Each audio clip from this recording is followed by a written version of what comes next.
Hello everyone. My name is Brad Groff. I'm CEO of Teachstone Trainings, and we want to welcome you to Charlottesville and to Teachstone Trainings. And I just wanted to introduce the speaker for the evening, Dr. Bridget Hamre. Bridget is co-founder of Teachstone and an author of Class. And I can't wait to figure out what is fiction about Class. So without further ado, we'll let her tell us what it is. Thanks, Brad. Well, it's great to have everybody here today. So I just wanted to say a brief welcome to Charlottesville. How many of you this is your first time to Charlottesville?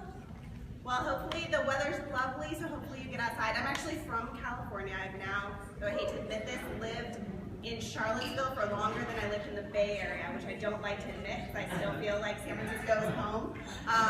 But there are many lovely things, so please come and visit. Just 2 notes so that you know that Jefferson is sort of the almighty at UVI, and so you'll see lots of things about Jefferson. The other thing to know is that we call our campus the grounds. So just be careful if you're asking around, how do I get to campus? People might look at you funny and know that you're from out of town, but if you ask about the grounds, then they'll know that you're in the movie. So I was actually thinking, as I was coming over here, of a sort of funny story. So first of all, it's kind of nice to see you all here. I know you've been in training all day, so the last thing that I know you probably want to do is come and listen to somebody else talking to you. And as I was thinking that, I was thinking of a funny story about my son Oliver, who happens to be sitting right here, because he thought it would be fun to come and watch his mom talk, but mostly to eat dessert. So when Oliver was 4, he had this really great thing that when anytime you asked him a question, like, Oliver, do you want cereal or toast for breakfast? He would say, I don't know, Mom, if you were a 4-year-old boy, what would you do? Oliver, do you want to go outside and play or you want to read a book? I don't know, Mom, if you were a 4-year-old boy, what would you do? So I was traveling one time. I was at this conference in New Mexico, and I had been at meetings all day. And I was in my hotel room. I called home. I was talking to Oliver, and I said, Oliver, you know, there's this dinner and this party tonight, and I probably should go because there's going to be some people there I should meet. But I could also stay in my hotel room and watch a movie and have food brought into my hotel room and sit in my bed and eat the food. If you were a mommy, what would you do? And without skipping a beat, he said, will there be a dog at the party? And I said, I don't think there's going to be a dog at the party. And he's like, oh, then you should definitely stay in your hotel room. Anyway, so there is no dog here, but there is dessert and there are drinks, so thank you for joining us. So I staged this talk around fact or fiction just because there's lots of things that I hear out in the world that sometimes I'm like, I wonder where that came from. And also it's just a sort of fun way of talking about some of the research that we've done at University of Virginia, as well as that's happening throughout the country. And I also tried to make sure I looked at what Bob said on Monday, that I'm not repeating anything, so anyone who was here on Monday, there might be a little repeat, but hopefully not much. All right. This is an interactive presentation, so it's going to require people actually paying attention, including my 8-year-old. So I told him he had to put the iPad away. I need dessert. All right, so fact or fiction. So raise your hand if you think it's a fact that if we want to support children's learning, we really need to put all of our focus on instructional support. Fact? Raise your hand if it's fiction. You guys, I'm probably not going to trip you up on any of these. All right, so that's fiction. But I think it's important to say because, well, first of all, instructional support is very important. In fact, research does consistently show that if we're thinking about academic outcomes, that instructional support is the element of the class that's most linked to it. And as you've probably seen something that looks like this figure before, we know that in many samples, instructional support tends to be low for a variety of reasons. So there's lots of reasons that we should, as a field, be focused on instructional support. But we also know there's lots of reasons to not forget about the other domains of the class. So just as an example, you know, we know that being in childcare is actually stressful to kids. So this is there's lots and lots of research now that shows that most kids in sort of typical childcare who enter the classroom every morning, their cortisol level rises, and cortisol is just a biobehavioral marker of stress. And for most of us in typical jobs, I don't know what kind of jobs you'll have, they might be very stressful, but for most of us, our cortisol actually starts high and sort of decreases over the day. So the fact that for most kids it's rising over the course of the day tells us that being in childcare is stressful, right? It's just, you know, you're going in with a bunch of other kids, it can be chaotic, etc. But my former postdoc, who's now a professor out in Oregon, Bridget Hatfield, another Bridget H, not to be confused, has done some really nice work showing how emotional support actually has an impact. It's correlational, so I shouldn't use that word impact, but is correlated with lower levels or that the kids don't show the same pattern. So that's good. I think it's kind of cool that you can sort of detect the impact of interactions in children's saliva, which is how they collect cortisol data, in case you're ever interested. So they actually get kids to like spit or they swab and then test their cortisol levels. So emotional support matters. It helps reduce stress in kids, which is an important thing. Another way in which emotional support is important. So often when we talk about the impacts of interactions on children's development, we're sort of thinking about averages. So kids are either in an emotionally supportive classroom or a non-emotionally supportive classroom. But when we look at this data, we actually understand that it's not all about the mean. So if we think about this from the perspective of this young boy in the yellow shirt, right? So here, he's in a fairly small group with a teacher reading a book. What's the emotional support in this moment? Then he's in a larger group setting within a different adult. Is this adult offering the same levels of emotional support as this other adult? And then sometimes he might be in a play situation with the same adult. What's the sort of emotional support in that context? And we actually see that although there's some consistency in teachers, we also see a lot of variability across the day. Some teachers are actually quite consistent. So if you think of those of you who've gone through class training, which is probably most people in this room, it's sort of the idea that there's multiple ways of getting to a 4, right? So you could get to a 4 on emotional support if throughout the day you're sort of offering a moderate level of emotional support. You could also get there because sometimes the classroom is very emotionally supportive and sometimes it's very much not emotionally supportive. So the question that Tim Kirby, who's a former doctoral student at UVA, now at George Mason, asked was, does this matter? Does above and beyond the sort of mean level of emotional support, does the consistency of emotional support across a given day matter? And what a couple studies now have showed is that it does matter. So again, above and beyond the mean level, the idea is sort of it's probably better to be in a classroom that's kind of moderately emotionally supportive all of the time than to be in a classroom where one time, one day, one moment, you might have a very emotionally supportive teacher, and the next moment, she's very non-emotionally supportive. And that is very related to sort of what we know about attachment theory, et cetera. And Bridget Hatfield actually linked this again to sort of cortisol levels and stress. So I think the idea is there's lots of reasons that we should be focused on instructional support, but I think as a field, sometimes I worry that there's so much focus on that we lose sight of the importance of relationships and teacher sensitivity and children really having teachers who are following their lead. So I don't think that's a problem with this group, but something that I think is important for the field. All right, so changing the way we interact is stressful. Fact or fiction? Fact, how many people think that's a fact? Raise your hands. Fiction? It's easy to change. I know, I tried to make these harder, but all right. So yes, it's a fact. I got experience with this recently as I was teaching this course where every time I taught a session, I sort of agreed to change something about interacting with my children. I have Oliver, I also have 1.5-year-old twin girls. And I can tell you that changing what we do every day is hard, right?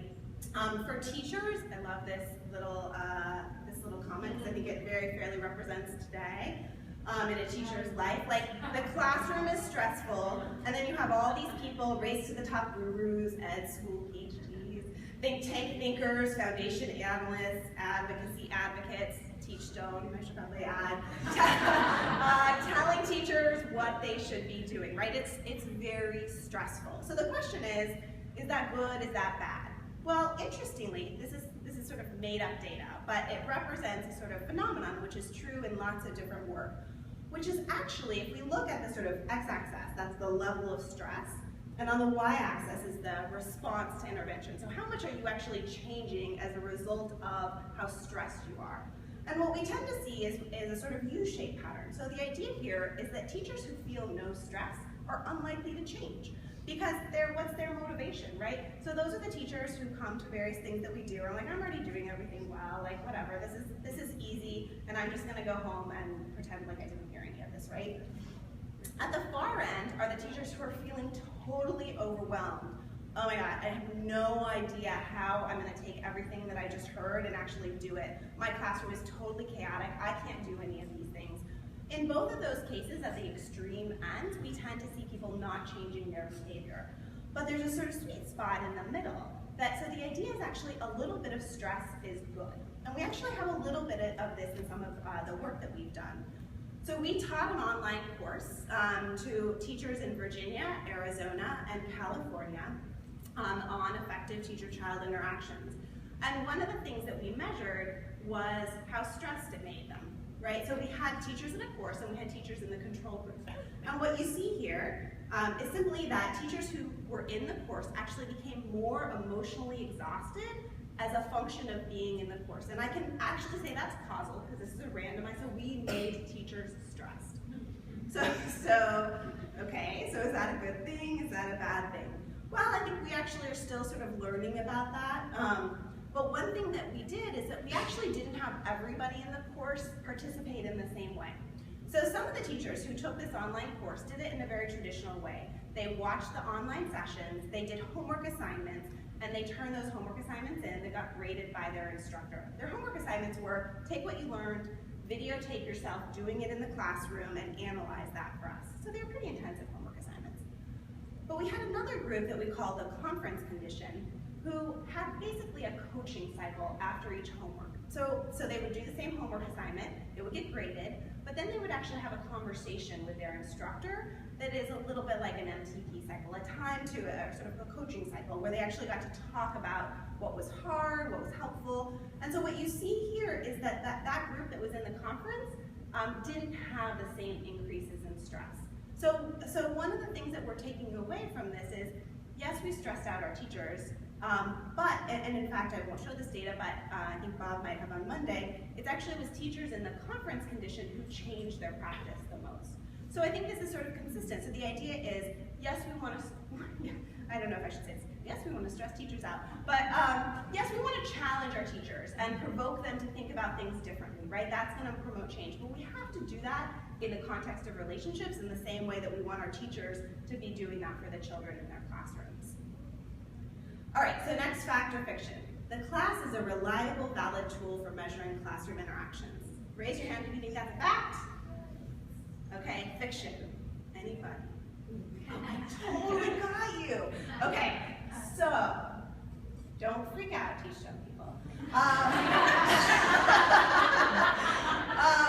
Okay, so I just think this is an important message to convey. There is no measure in the world that is reliable and valid. Reliability and validity are properties of the scores that you can get from a tool, right? So if we think about this tape measure, the tape measure in and of itself is not reliable nor valid. I'm going to focus here on reliability because it's a little easier, although we could make a similar argument around validity. But it's about how that's used, right? So if I asked you to measure the circumference of that apple, you could imagine that you might do that in very different ways and come up with different numbers that are unreliable, right? So the tape measure in and of itself is not reliable. It's about how you actually use the tape measure, and that's what's important. So it's all about increasing reliability is really all about how you use the class. So the observed score is actually the true score plus some error. Every time we do class observations, there's error. We cannot avoid error. There's lots of error. There's error for all sorts of reasons that I won't go into tonight. But there are actually some things that we know work to reduce error. So one of those things is training and certification. So you all are here, and that's important because it helps make sure that we're all using the similar lens, which would be very different than if you all just bought the manual and took it out and used it however you wanted to use it, right? But I think one of the important things that needs to be conveyed in the field is that's not the end of the process. And I'm not saying this is a sales pitch, I'm saying this because I really care about the quality of the data that are coming in. And I've seen too many examples of poor data being used to make bad decisions, right? So how you actually collect the data is really important. So are you calibrating? Are you sort of making sure that people are staying true to the master coders over time? Are you double scoring so you know that people within your same organization are scoring in similar ways? And there's actually some great research that came out of a study that we did in upper elementary and secondary classrooms through this project called MET, which was funded by the Gates Foundation. So ETS took charge of all the scoring for that study, and they actually we trained everyone, and then they scored remotely. They were scoring on videos. All the videos were available online. So if you were a MET grader, that's what they called them, you went to the original training, you got certified, and then your daily work went like this. You sort of logged in the morning, and the very first thing you had to do was take a reliability test. If you didn't pass it, just one segment, not 5 or 6, whatever they make you take. But one segment, you had to score, and you had to pass that at a level that we set, and if you didn't, then you got one more chance, and if you didn't pass that one, then you couldn't work that day. Right? So people were very motivated to pay lots of attention and really score well, because if they didn't, then they didn't get to work. But the little tricky thing that ETS did, because of their history of they have a whole organization that's about human scoring at ETS, very interesting group. But what they did is they did what they call back scoring. So sometimes, randomly, while you were scoring during your day of work, there was somebody else scoring along with you. And you didn't know that. You didn't know when it was going to happen. You didn't know on what day it was going to happen. And what they found is that the reliability rates, the sort of consistency between the master raters who were doing the back scoring, was much higher for the calibration segments at the beginning of the day than it was later in the day. And we've seen it in our own work. The sort of idea is it's like when you're taking the reliability test, you're putting all your attention and you're really using the manual, you're really trying to score your best. But what we see happen is that can lag a little as people go out into the real world. And so the ways in which you all can think about it within your own organization as you're collecting these data of sort of keeping people true and making sure they're being rigorous in the way they score is really important. At UVA, I use a little trick, which I call the Bob Pianta effect. So we have tons of undergrads who score for us, and to them, in many ways, they think Bob, he's the dean, and he's this very important person. And so sometimes, like 2 months into a scoring, I'll just have Bob come in and tell them how important the work that they're doing is. And I call it the Bob bump, because we actually get a bump in our reliability after Bob comes in and tells them that, right? So whatever methods you have, pay attention to it. We also know that whatever we do, people are going to score differently. So you can pass the reliability test and you can be a nice rater or a harsh rater, right? And you're still going to be pretty close to each other because you have to pass calibration, but there still are going to be people who are always within 1 but tend to be high, and always within 1 and tend to be low. And as an organization, it's really important to make sure you're thoughtful about how you assign those different kinds of people to classrooms or teachers in ways that make sure that you're not saying, I'm going to send the really nice person out to do all the observations at Center A, and the person who's a little low to Center B. I might come to think that Center A and Center B are different than one another when they really aren't. And so anything you can do to try to sort of randomize or send different raters to different centers or teachers can really help. And in fact, one of the best ways to do this is using video, because it makes it much easier to have multiple people watch the same video and give scores. So there are some practical tips, ways to improve reliability. How bored are you feeling? A little bit. Can you get more dessert? Yes, you can go get more dessert. All right. So I think 2 more. So fact or fiction, elements of teacher-child interactions are universal. People think that's a fact? Fiction. Well, okay, here I'm like, I don't really know. I think universal is probably slightly broad. I'm not ready to stand here and say that. But I think we've been amazed. We developed a tool that was really intended to be used for a very specific purpose in the United States. But over the past decade, we've had friends and colleagues across the world come to us and say, can we use your measure? And at first we said, no, are you crazy? Like, we don't want to use this measure. We're not prepared to do that.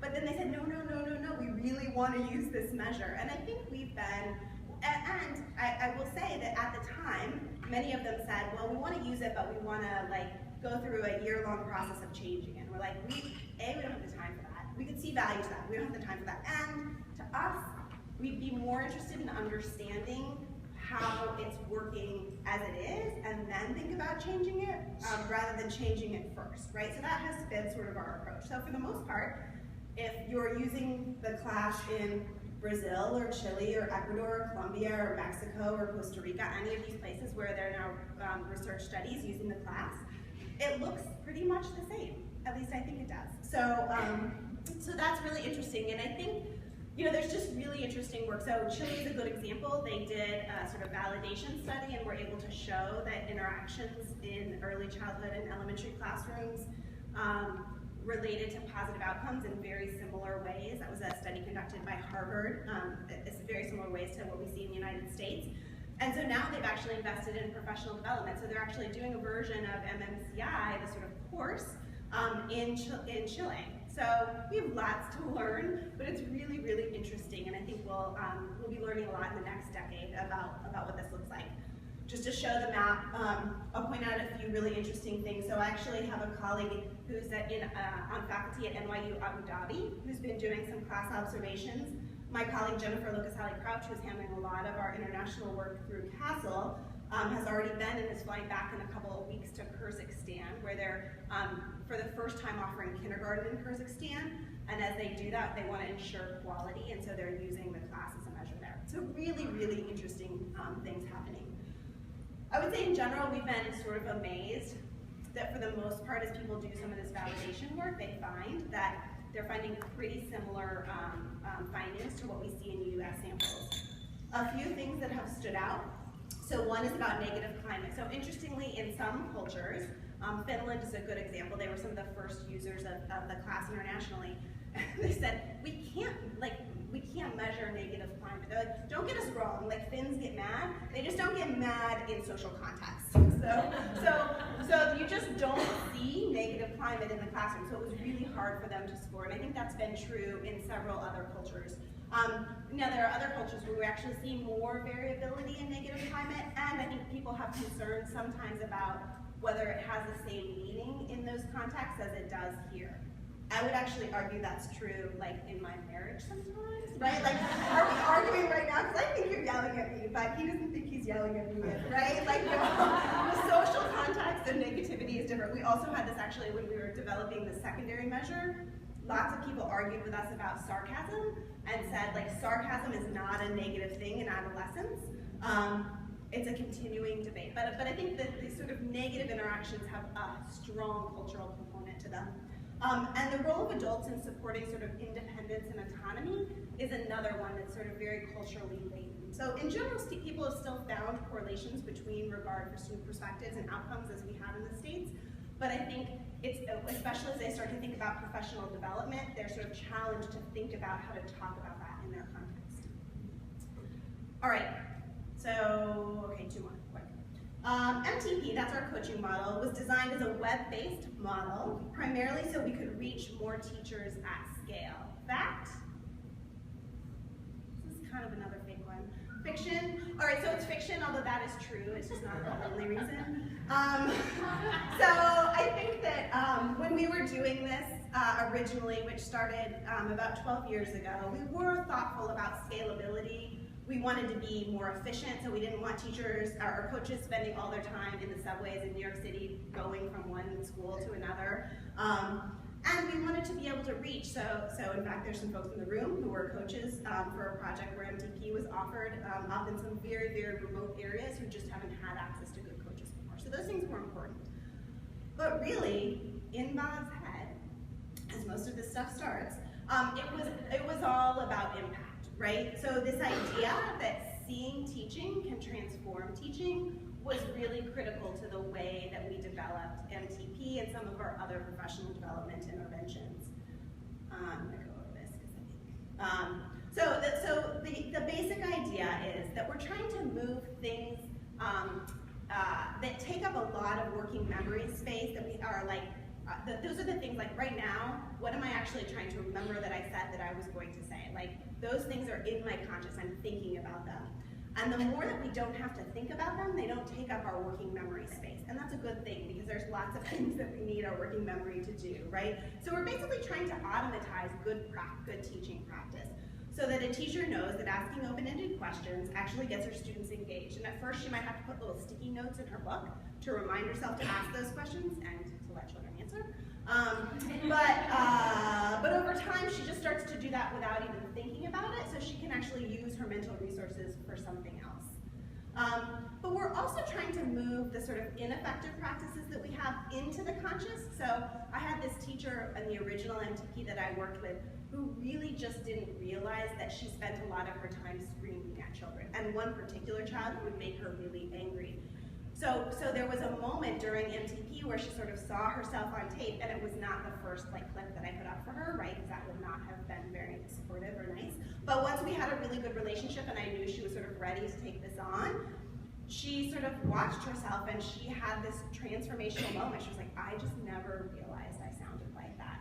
And I always say, like, it was nothing that I did or said, it was her watching herself in the context of a safe relationship that allowed her to really transform her practice over the course of the year. So that's really, really what we're trying to do. And we actually, again, have some evidence about this. So we know that teachers who spend more time watching other teachers teach for things like the video library are those who tend to make greater changes in their practice. And we actually also see that in their classroom, those are the kids who are making the greatest changes, at least socially. And then this idea of watching yourself. So Bob talked about this a little bit on Monday, I think, but the more MTP cycles somebody gets, the more practice they get watching themselves, the more likely they are to change, and the more likely we are to actually see those changes reflected in terms of children's outcomes. Okay, so final thing. Children always learn the most when teachers are interacting with them. Fact? Come on, anybody fact? No. You guys are so easy. All right, so has anybody heard of this study? It got a little bit of press. It's a really fascinating study. So they developed, I think it was, I'm not going to remember where the study was done, but so they had this really cool toy that they designed just for this project, and it had 4 different functions. Like you could push on a button and it made a noise, you could look in a tube and you saw yourself, I don't remember what the other 2 were, but there were 4 different things that this toy could do. And they introduced this toy to kids in 3 different ways. So in one, it was called the teaching condition. The teacher, or the sort of experimenter pulled out the toy and said, look at my toy, this is how it works. And she showed the squeak function. You know, when you press this, it will squeak. And then they gave the kids an opportunity to play with it. In the naive condition, she pulls the toy out, and as she's doing it, she sort of accidentally presses the button and makes a squeak. So it was clear that it was not intentional, but she's sort of bringing it out, oh, I found this toy, squeak, and then she repeats it so that kids know that that's what this toy does. In the baseline condition, she just says, wow, see this toy, look at this. And then they let the kids play. So what they found was that children in the baseline condition were actually most likely to discover that this toy could do more than that one thing. So most of the kids in the teaching condition just repeated what they had been taught. But they played with it for less time, and they were less likely to sort of engage in curiosity and discovery. But the thing that I think is most interesting is that there was even a difference between this naive and naive and teaching conditions. So this just tells you how cued in kids are to the way in which we interact with them, right? So it was actually in the teaching condition where they were most likely to just do that one thing that they had learned. But even in the naive condition where they had seen the teacher sort of show them that thing, but it seemed accidental, those kids were more likely than the ones in the teaching condition to actually sort of discover all 4 functions.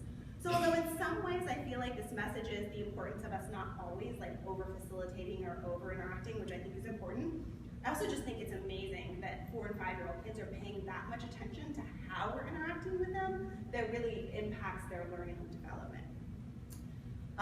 So I always think about this really in terms of just the importance of intentionality. Like we know one teacher can't be interacting with everyone all the time, right?